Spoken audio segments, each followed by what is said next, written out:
가치에 대해서와 반대의 목적에 대해서 공부하려고 합니다.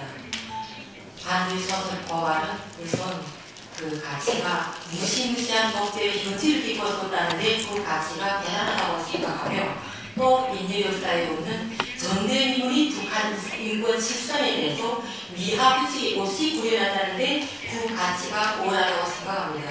이 소설에서는 정치범이 또 감옥인이 하는 어느 특정한 한 사람이나 한 부분을 묘사한 것이 아닙니다. 오늘날 북한인민들이 살아가는 가장 평범한 일상을 그대로 담았습니다. 북한인민들이 아픔, 물론 당함에서도 판단할 줄 모르고 독재와 미국에서도 말할 수 없는 사회의 현실을 보는 듯이 구현했습니다. 결국은 북한 전체가 감옥이라는 것을 가장 평범한 언어로 이끌어낸 소설입니다. 저는 북한에서 온 지 얼마 안 됩니다. 북한에서 48년을 살아왔습니다. 이 소설에서처럼 인권이란 말조차 모르고 때리면 때리는 대로 맞고 죽이면 죽이는 대로 죽어야 하는가 보다 하고 살아왔습니다. 사실 때리면 맞보다 때리고 죽인다면 이런 게 인간의 상식입니다. 하지만 북한은 달아날 것도 기댈 것도 없는 나라 전체를 물탈이 없는 감옥으로 만들어버린 것입니다. 달아나가면 외국으로 달아나야겠는데 북한 사람들에게는 외국이라는 단어가 희한히 낯선 단어입니다. 북한은 다른 나라의 인권과 자유에 대해서 알까봐 그걸 알면 안 됩니다.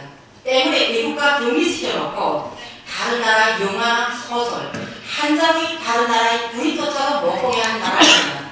그런 속에서 탈북한 사람들은 모두는 목숨을 걸고 탈북했고 그 과정에 무참한 희생도 많았습니다. 저도 북한 노예의 감시를 피해서 위험한 선에서 목숨을 걸고 탈출했습니다. 이렇게 많은 사람들이 북한에 대한 글을 썼지만 이렇게 북한 인민들이 겪는 가장 평범한 일상을 그대로 진실하게 살려낸 문학 작품은 반드시 작품이 소유일 것이 아닌가 하고 생각합니다. 그래서 저는 이 소설의 가치가 더 대단하게 느꼈습니다. 또 이제 반디 작가의 문학적인 감각에 대해서도 저는 많이 탐구했습니다.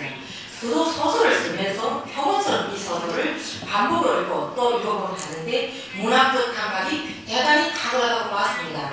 이제 이 소설 속에 이제 단편이 7작품 들어있습니다. 제목만 봐도 이제 달붓기, 유령의 도시, 주말 일생, 지청마주, 복마들, 무대, 빨간 보석. 제목 자체에도 생활과 철학이 어우러져서 우러나와 있고 소설을 소설해가는 필봉이라든가 주옥 같은 문장들을 보면 잘 알 수 있을 것입니다. 문학의 맛이 풍부하고 진하게 숨겨 있습니다. 어설픈 데가 전혀 없습니다. 이제 북한에서 이제 작가 급수를 규정하는데 1급이 가장 높은 급수인데 반디는 분명히 1급 작가라고 보았습니다. 1급 작가가 아니고서는 작품을 이렇게 탁월하게 쓸 수가 없습니다. 이런 의미에서 반디 소설 고발은 여러 면에서 최초의 대한민국 사람으로서 세계 문학사에서 영원한 가치를 지닌 소설로 간직할 만하다고 볼 수 있겠습니다. 여기까지는 제가 소설가 작가로서의 반디에 대해서 이야기했고 이번에는 죽음을 두려워하지 않는 반디, 독재 현지에서 북한 실상을 소설로 알림으로써 인간옹호의 소설, 다시 말해서 인간옹호의 노래를 쓴 반디에 대해서 말하고 싶습니다. 저는 이 고발을 보면서 이제 소설을 읽으면서 가장 먼저 떠오른 것이 반디 작가의 모습이었습니다. 목숨을 걸고는 쓸 수 없는 글이에 이 글을 쓸 때 반디 작가가 어떤 마음이었을까? 얼마나 심장을 졸였을까? 가족들한테는 얼마나 미안했을까? 하는 생각을 제가 먼저 해보았습니다. 이 글을 쓰다가 만약 탈려난다면 어찌 되겠습니까? 소설에서보다도 더 궁지한 찬사이 유존할 것입니다. 반디 자신과 온 가족이 멸살하는 것은 두말할 것도 없고 주변의 사람들까지도 다 다칩니다.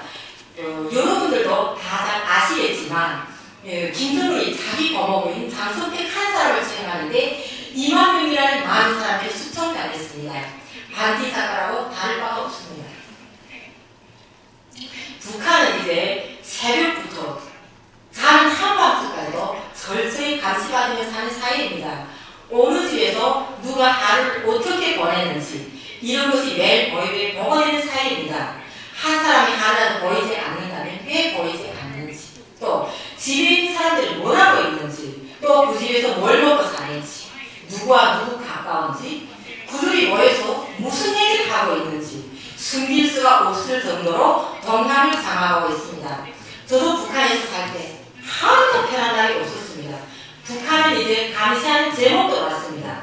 이제 비사이즈 그룹화, 사이즈가 어긋나는 행위 이런 걸 단속하는 그룹화인데 비사이즈 그룹화가 이제 도, 시, 군, 병태로 있고 이것조차도 모자라서 이제 김정일이 제가 이제 김정은 정치 한 주일 맞으면 한국에 왔습니다. 그때 이제 보면 김정일이 이제 10월 9일에 이제 비사이즈에 대한 이 말씀이 있었다고 해서 10월 9일이라는 그 이름을 따서 날짜를 따서 백원구 그룹과 더 신군 병태로 또 전제하고 또 이제 김정은이 또 출범하면서 그 김정일이 딱 죽기 직전인데 12월 12일에 방침이 떨어졌다고 해서 1212 그룹과 이런 것 또 이것조차도 모자라서 군대를 내세운 비사이즈 그룹과 이런 형태로 이제 도시 군 형태로 조직하는데 조직에서 내세운 이런 그룹과들이 존재하는데 이것이 벌써 도시 군 형태로 한 10개 거의 15개 형태로 이게 구성되어 있습니다. 또 뿐만 아닙니다. 이제 보이부, 담당 보이부, 또 보이부, 시보이부, 담당 보이부, 또 인민반장, 또 그 외에 매 순간 친척과 친척 사이 감시, 옆집과 옆집 사이 감시, 그리고 친한 친구 사이 감시 이런 식으로 감시가 끝이 없습니다. 또 집에 이제 들어들어서 집을 팍 뒤지는 행위들 일반적인 행위입니다. 이제 럭하기 있거나 컴퓨터 있는 집들은 편한 날이 없습니다. 전기도 없어서 불을 벌써 가는데 매일 공포 성품입니다. 금방 이제 더 그룹바가 집을 발칵 주시고 갔는데 또 다음 또 이제 시 그룹바 연결돼서 구역 그룹바가 또 어느 하루도 숨을 안정해서 산 날이 없습니다. 저는 특히 또 도서관 사서에서 책을 다루는 부분이어가지고 이게 지금 비사이즈 도서 이런 것들이 문제가 돼가지고 정말 숨을 저이고 살았습니다. 도서관 앞에 이제 보이버들이나 백원 그룹바가 이제 책을 들고 나오는 사람을 가슴과 옷을 다 활짝 뺏기고 이 가슴 안까지 수색합니다. 비사이즈 도서를 가지고 나가면 만약 그게 이제 단속되는 경우에는 제가 죽습니다. 그럴 정도로 제가 숨을 저이며 살았습니다. 또 요즘은 이제 북한 소식통이 요즘 들어왔는데 북한 사람들 속에서 북한에서 이제 그때보다 더한 지금 대대적인 수색에 들어갔다고 합니다. 이제 한국 방송, 한국 영화 이런 것들을 숨어서 듣는 사람들이 많아져서 그때보다 더한 탄압이 있다고 합니다.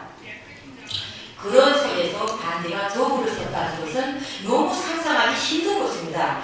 저는 이것을 단순한 투쟁이라고 말할 수 없습니다. 독재를 부수기 위해서 세계와 우리 대한민국 국민들 그리고 우리 탈북자들이 아무리 많은 투쟁을 한다고 했다고 해도 적부에서 싸운 반대의 현지 투쟁만큼 설득력이 없다고 생각합니다. 인간이 담대한 의지가 없다면 이렇게 훌륭한 일을 할 수가 없습니다. 정말 대단합니다. 지금도 제가 이제 가장 궁금한 것이 있다면 반대가 이분을 어떻게 건사했을까 하는 것입니다.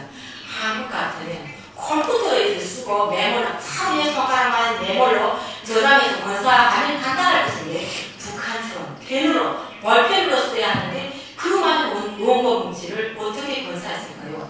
상상이 안 됩니다. 저희 남편도 북한에서 이제 작가이며 시인이며 또 이제 기자였는데 한 번 이제 집에 갔다 와서 이제 원고를 쓰면 다 볼펜으로 쓰는데 그 뭉치가 대단합니다. 벌써 이만한 두께를 되고 이제 그걸 또 원고지에 다 옮겨서 제가 이제 남편이 이제 북한에서 좀 이제 그 높은 구수의 기자에서 순수 이제 김정일 숭배하는 정론이라든가 이런 글을 많이 썼는데 이제 시간이 너무 모자라니까 제가 이제 대필해서 쓰기도 하고 그걸 또 이제 옮겨주고 이런 일을 제가 많이 했었는데 벌써 이제 작은 원고 뭉치를 이렇게 풉니다. 그런데 이제 이렇게 반대 작가가 이걸 어떻게 건사했을까 상상이 안 됩니다. 이런 것을 볼 때 오늘날 반대는 그냥 반대인 것이 아니라 북한 인권 역사뿐만 아니라 세계 인권 역사에 위대한 공헌을 한 불구리 투사라고 당당히 내세울 수 있는 인물이라고 봅니다. 얼굴도 이름도 모르는 반대가 현지에서 독재와 맞서 양심이 커서 한국의 목소리를 내어 있다는 것을 북한 전체 인민들이 알게 된다면 누구나 마음속으로 열렬히 사랑할 것이며 또 응원할 것이며 또 힘을 낼 것입니다. 저는 마지막으로 북한 인민들 포함한 전체 대한민국 국민이 말하는 독재가 기어코 무너지고 영원한 사회가 올라니 꼭 있다고 믿으며 현지 반지처사, 현지의 자립처사 반디 작가에게 진심으로 되는 격려와 응원을 보냅니다. 통일이 되는 날까지 반디 작가님께서 꼭 살아서 자신이 인권 역사에 쌓아온 이름 없는 영웅과도 같은 이 훌륭한 공적에 대해서 오늘보다 이보다